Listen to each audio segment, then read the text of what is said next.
Well, mushrooms are used for when you're trying to find your way out of a DMT trip because the most important factor of getting through such an episode is planning ahead and having a base of operations for your mind where you will be able to experience all that there is without getting caught in the microcosm of consciousness that's floating all around you in the time wave theorem continuum. My theory includes the postulate that it's unlikely that you are made of plutonium.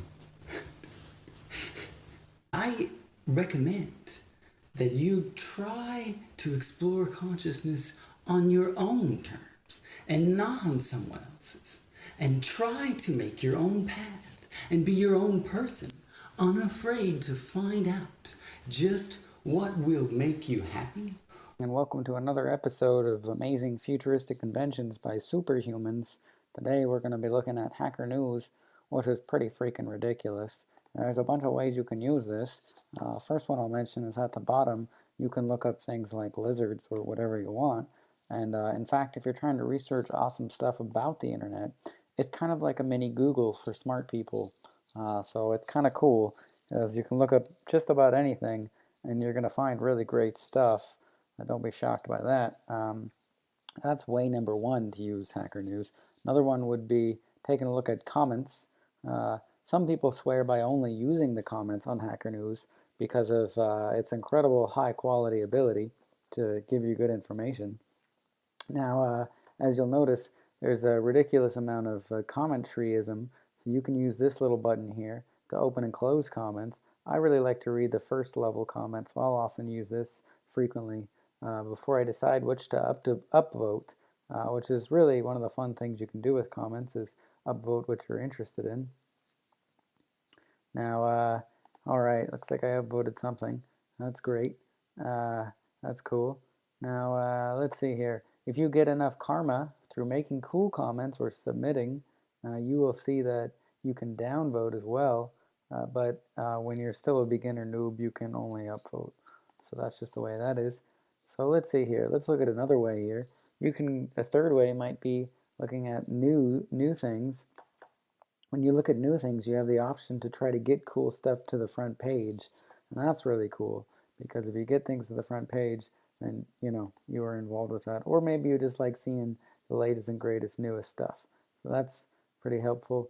I'm a fan of that. Of course, the most popular and the commonest way is just to look at the front page. Now, the front page is just full of things that people have decided are cool. Sometimes they have lots of points and few comments. Sometimes they have few points and lots of comments. So there's that. Sometimes I'm attracted to things with lots of comments. This one, for example, has 362. Where was that? Well, there was a lot somewhere. I don't know where it was. But yeah, so there you go. You get that. Another way you can use it is looking at questions. If you look at questions, you get to find out cool stuff about what people are interested in, and that's great. Here's one of these with a crazy amount of comments. What non-work tasks have you automated? So as you can see, you can get a lot of useful information. Now, I like to submit my own Hacker News comments, so that's something to check out. I think submissions are really fun. See, I submitted this one. Does your recently acquired idea of fascination randomly appear on Hacker News? Yes, partially. Other people have correlated inputs with you. Also, you're more likely to notice something that you're interested in. So there you go.